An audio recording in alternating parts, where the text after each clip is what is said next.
Plato said, and so we may assert that anyone who can produce a proper blend between the physical and intellectual sides of education and apply it to the training of character achieves music and harmony of great importance. Now, for me, that captures perfectly Horst Richardson as a coach for over 50 years, or now entering his 50 years at Colorado College. I grew up in post-World War II Germany, and growing up there, obviously, soccer was part of everybody's life. I didn't belong to any youth group or club because there simply wasn't the organization in place at the time to do that. So my introduction to soccer as a kid was basically, street soccer in the village in which I grew up. Horst Richardson embarked upon his 50th season with the Colorado College men's soccer program in 2014, a milestone no other Tigers coach has come close to matching, and momentous among soccer coaches nationwide. He graduated from the University of California, Riverside in 1963, playing on the varsity soccer team and winning 4 letters. Richardson joined the CC program in 1965 under Bill Boddington and became head coach a year later. Yeah, I think Horst's passion for the sport is critical as to why he was such a good coach.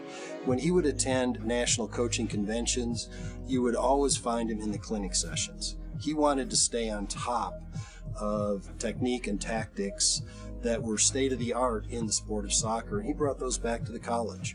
From when I played, when it was the old MW formation, to more current formations of flat back 4, etc.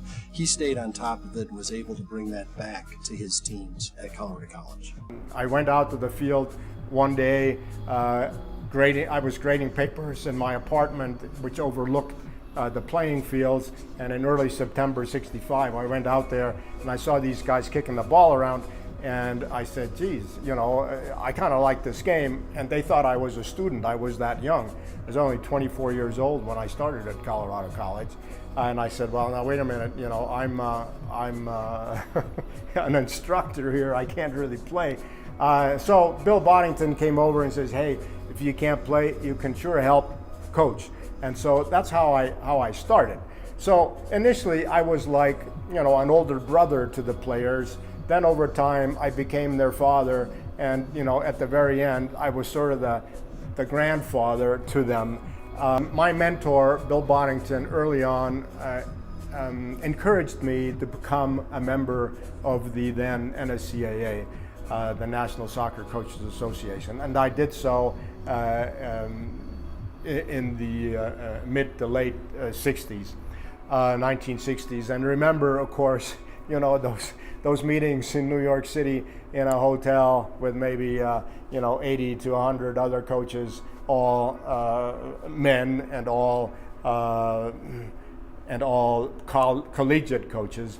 And so from that early fraternity, from those meetings to now this vast organization that we have of well over 30,000 members, I felt privileged to have been a member, to witness that growth, to help in that growth, to be in the company of coaches like Walter Chisowich, Bobby Gansler, Bob DeGrazia, Russ Carr, Harry Keogh, Joe Bean, legends, Jay Martin, and I've looked up to them, I've learned from them, and I managed to serve a little bit along the way in the association also, and so it's been a huge part of my life. Part of the United Soccer Coaches now is the U.S. the foundation. the fundraising that we've done to build endowments so that clubs, individuals, coaches can tap into those foundation funds to advance their coaching abilities, their playing abilities, their facilities through foundation grants. So, this has been in place for several years, 3 or 4 years, and I have seen Taos, Pueblo, Native American people in the state of New Mexico, benefit from this by having a coach, a youth coach from Taos, New Mexico, apply for a fund to be able to become a better coach through the help of the association in her native Pueblo. And so they're playing soccer there with her help. And I think that's so in keeping what the association has done and continues to do. And so to be associated in sort of a small way makes me proud.